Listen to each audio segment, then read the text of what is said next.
대표님들이 이런 말씀 많이 하세요. 우리 회사 작년보다 매출도 많이 늘었고 뭐 거래처도 탄탄한데 은행만 가면 왜 한도가 안 나올까요? 이 말씀들 진짜 많이 하시거든요. 근데 이게 운이 좋아서도 아니에요. 쉽게 보자면 재무제표의 구조가 다르기 때문이에요. 핵심만 요약해서 정리해드리자면요, 재무제표는 기업의 경영 상태와 상환 능력을 판단하기 위해서 금융기관, 투자자, 정부기관 등이 확인하는 가장 중요한 공식 재무자료라고 설명드릴 수 있을 것 같아요.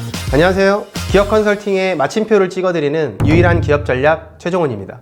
은행이나 투자사 입장으로 역지사지로 한번 생각해 보실까요? 그들이 가장 무서워하는 게 뭘까요? 원금을 못 받는 거예요. 그래서 평가하는 사람들 입장에서는 가장 중요하게 볼 수 있는 건 매출이 얼마나 높은가 보다 이 회사가 원금과 이자를 제때 갚을 수 있는 구조이냐, 이걸 볼 수밖에 없겠죠. 심사하려고 재무제표 딱 펼쳤을 때 바로 탈락시키는 3대 금기사항, 오늘 중요하게 설명드릴 거니까 잘 들으셔야 됩니다.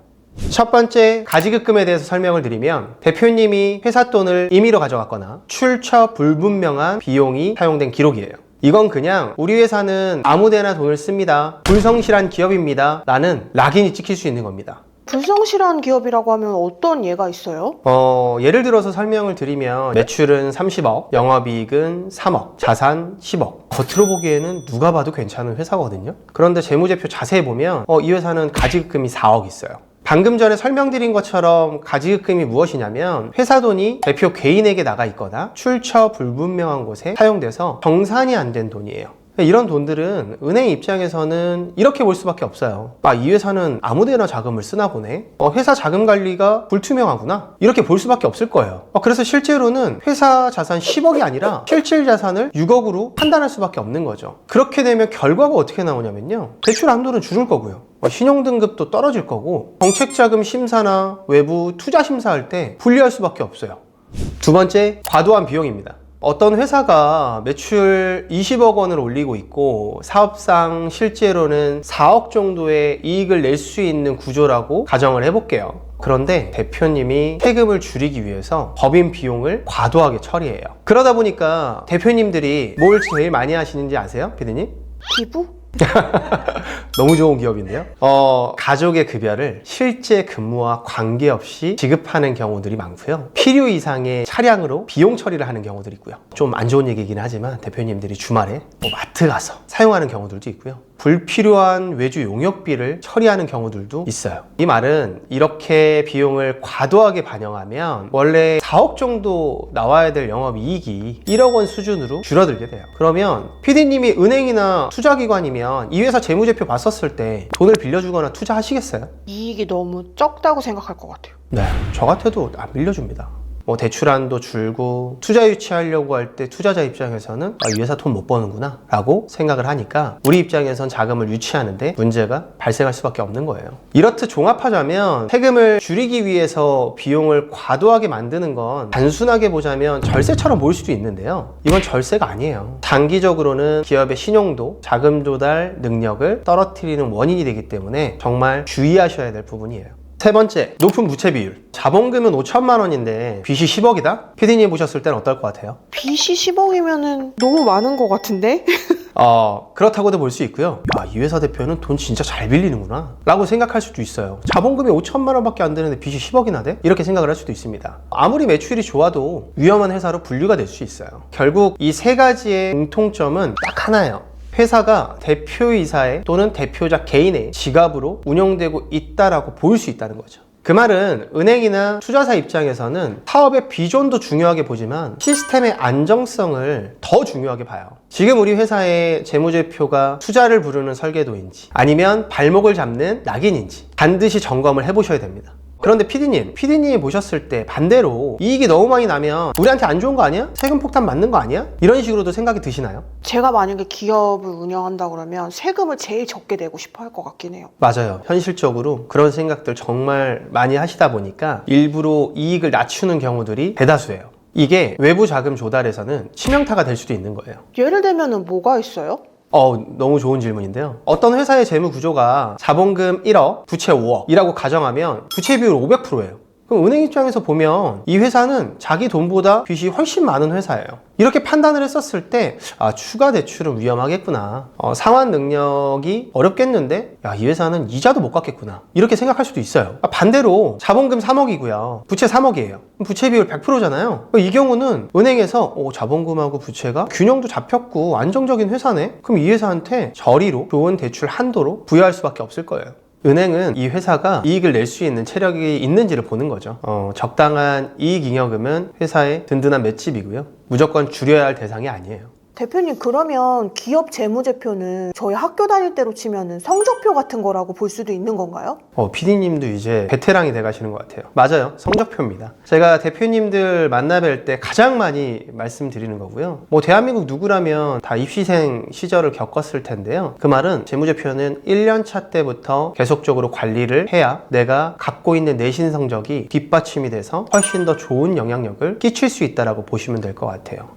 이 중에서 가장 안타까웠었던 경우가 있었는데요. 가령 예를 들면 내일 당장 큰 입찰이 있거나 내일 당장 신용평가서를 제출해야 돼요. 그 말은 자금이 필요한데 회사의 매출을 키워야 되는데 그때가 돼서 재무제표를 손봐달라, 검토 좀 해달라 라고 오시는 분들이 있어요.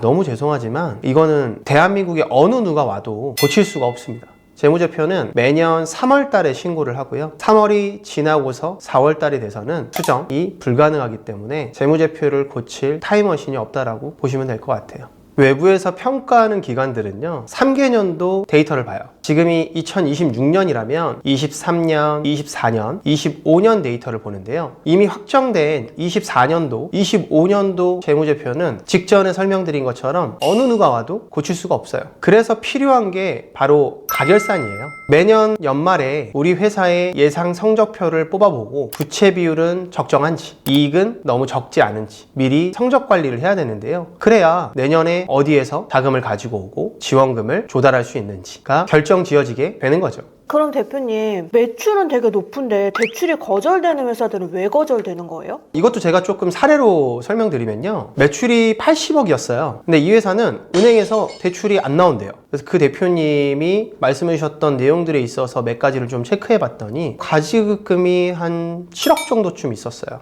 은행에서 이거 대표자가 회사 돈을 개인 돈처럼 쓰는 회사구나. 대표님 이거 갚고 오세요 라고 얘기했고, 더 조금 안타까웠던 건 이 대표님의 신용 점수가 700점 초반대였어요. 그러다 보니까 이 대표님께서는 왜 안 되는 거지? 에 대해서 은행한테 해답을 듣는 게 아니라 이런 것들 좀 준비하세요 라는 큰 포괄적인 얘기들만 좀 들으셨던 거죠. 그래서 제가 상담을 하고 이 회사에 어떤 방법론으로 좋은 방향성을 가져갈 수 있을지 유일한 경영 전략을 짜드렸고요. 그로 인해서 가지급금을 정리하는 방법을 제시해드렸고, 급여에 대한 구조 조정을 했고, 가결산에 대해서 구조 설계를 했죠. 그리고 대표님의 신용점수에 대한 신용등급 관리도 진행을 했습니다. 그로 인해서 신용등급 7등급에서 5등급까지 상승을 했었고요. 정책자금은 6억까지 승인을 받았었던 사례가 있었어요.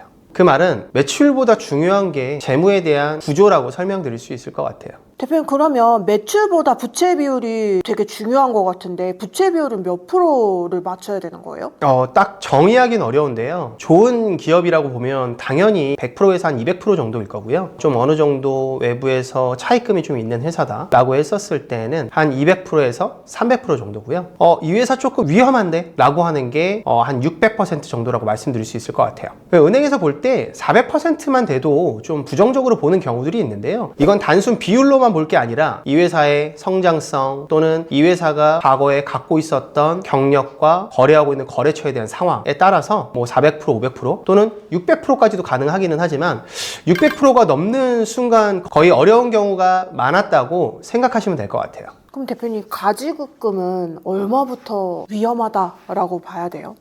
일단 가지급금이 있으면 안 좋고요. 만약에 있다라고 하면 최대한 1억 원 이하를 만들도록 노력을 하셔야 됩니다. 이익도 너무 없으면 안 된다고 하셨었는데 그럼 이익은 어느 정도는 있어야지 자금이나 이런 부분들에 이득을 받을 수 있어요?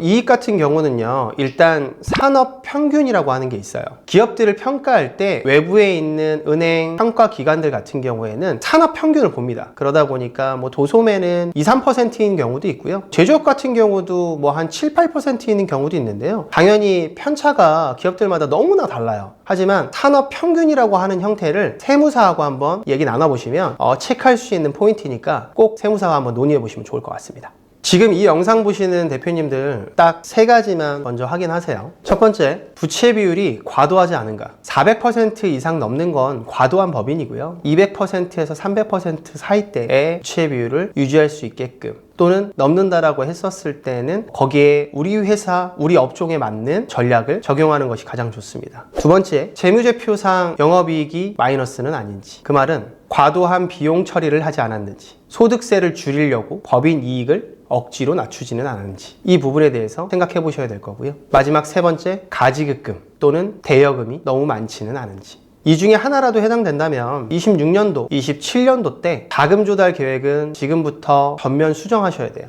지금 우리 회사의 재무제표가 투자자와 은행 눈에 어떻게 보일지 궁금하시다면 댓글 혹은 연락 주세요. 무료 진단부터 성장을 위한 로드맵까지 함께 고민하겠습니다. 유일한 기업 전략의 최종훈이었습니다. 감사합니다.